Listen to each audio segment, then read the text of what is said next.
루비콘 강입니다. 기사 같이 볼까요? 이낙연 측근 남평호 대장동 의혹 내가 최초 제보. 네. 지금 대장동 사건으로 이재명 대표 계속해서 지금 사법 리스크에 계속 연루가 돼 있는 상황인 거죠. 그런데 이 대장동 의혹 내가 제보했습니다라고 이낙연 전 대표의 측근이 자청해서 기자회견을 열고 얘기를 했습니다. 그 얘기 들어보고 오실까요? 지난주에 이 본인이 어느 언론 방송에서 제보자를 파악해 보겠다 해서 저한테 물어보길래 제가 제보를 한 당사자고 이 사실대로 밝히겠다 이렇게 했더니 사실대로 밝히라고 주셨습니다. 네. 네. 본인이 직접 기자회견을 자초하고 얘기를 했습니다.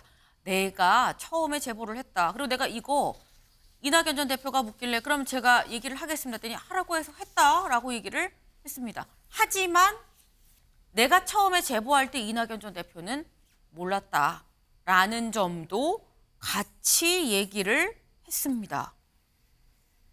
근데 의아한 점이 사실 대장동 사건이 처음에 나온 게 지금 벌써 몇 년인가요? 상당히 지금 지났는데 조현산 변호사님.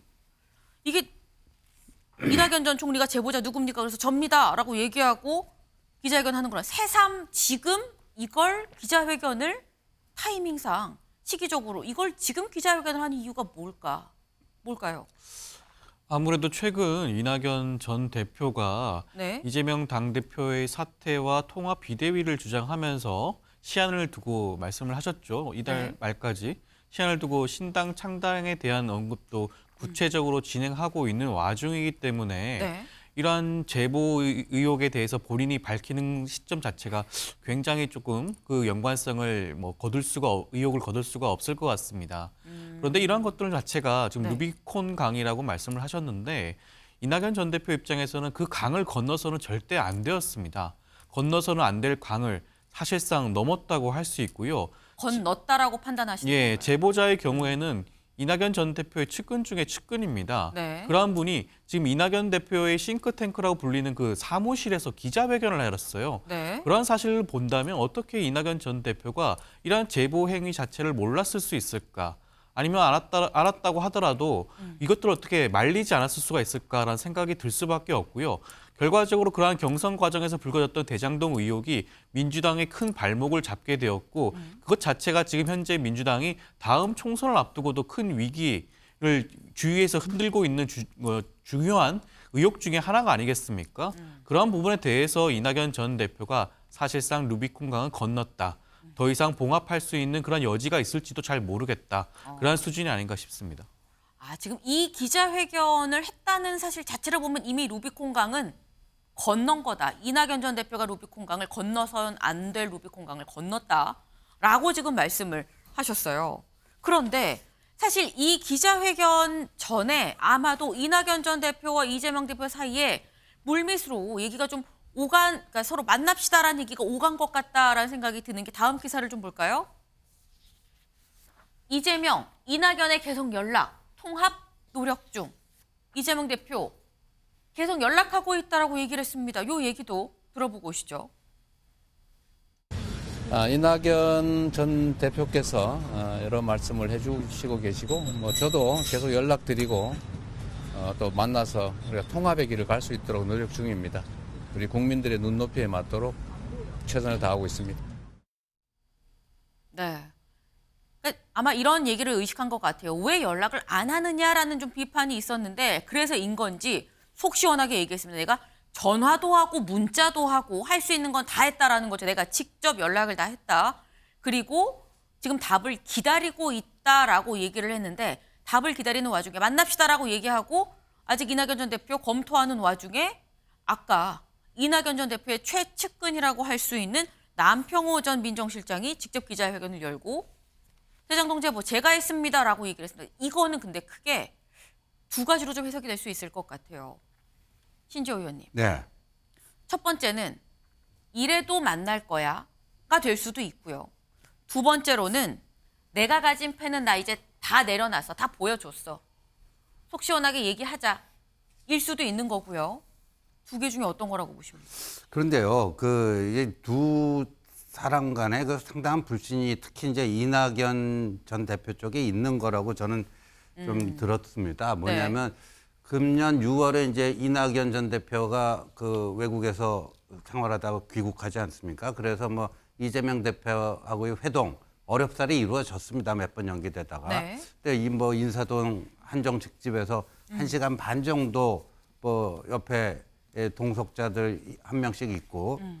근데 거의 대부분을 그 이낙연 전 대표가 얘기를 했고 네. 이 이재명 대표는 듣고만 있었다. 그러니까 그러고 나서 이제 이낙연 전 대표 측 그 얘기가 그 만나는 거에는 굉장히 이재명 대표 측에서 집착을 했지만 네. 그 만남의 내용, 어떤 진솔한 대화를 주고받고 그리고 거기서 이루어진 대화에 기초해서 다음에 뭐를 하겠다. 이런 그 진정성은 전혀 안 보이더라.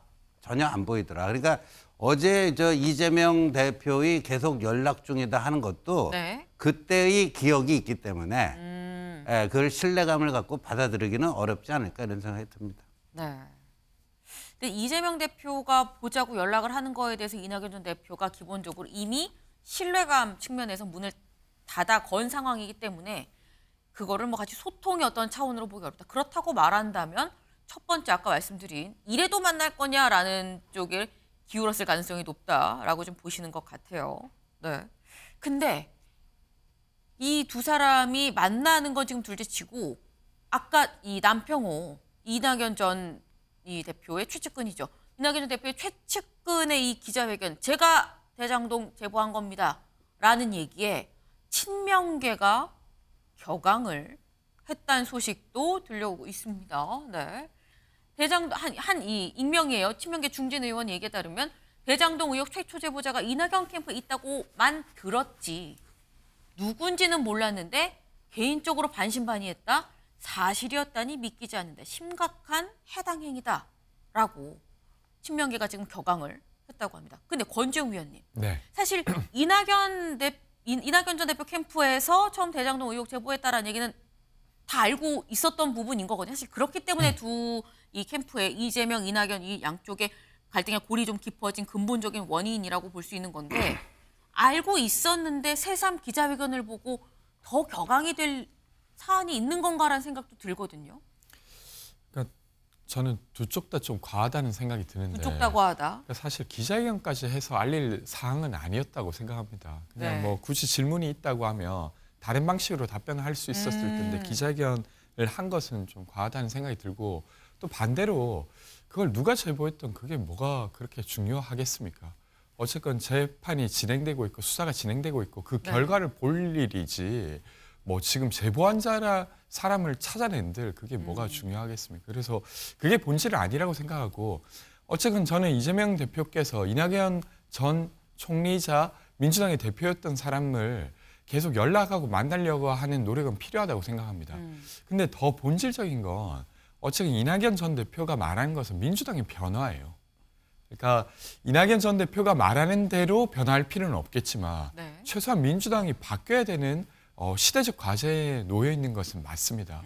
그래서 만남 그 자체가 핵심이라기보다 민주당이 어떻게 변할 것인가 그리고 변화해낸다는 것 자체가 네. 국민들에게 필요한 답변이지 이낙연 전 대표를 만나고 안 만나고 자체는 크게 중요한 일은 아니다.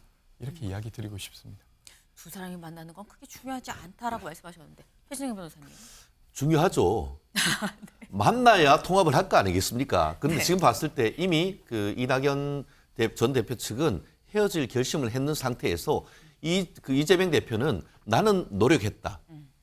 나는 통합을 위해서 노력했다라고 하는 명분을 쌓는 과정이다. 저는 그렇게 봅니다. 명분을 쌓는 과정이다라고 말씀하셨는데 지금의 이 남평호 전 민정실장의 기자회견이 두 사람이 만나는데 독이 될지 득이 될지 여부는 오늘 벌어지는 얘기를 좀 같이 좀 지켜봐야 되지 않나라는 생각을 해봅니다. 저희가 준비한 소식 오늘 여기까지입니다. 오늘도 좋은 하루 보내세요.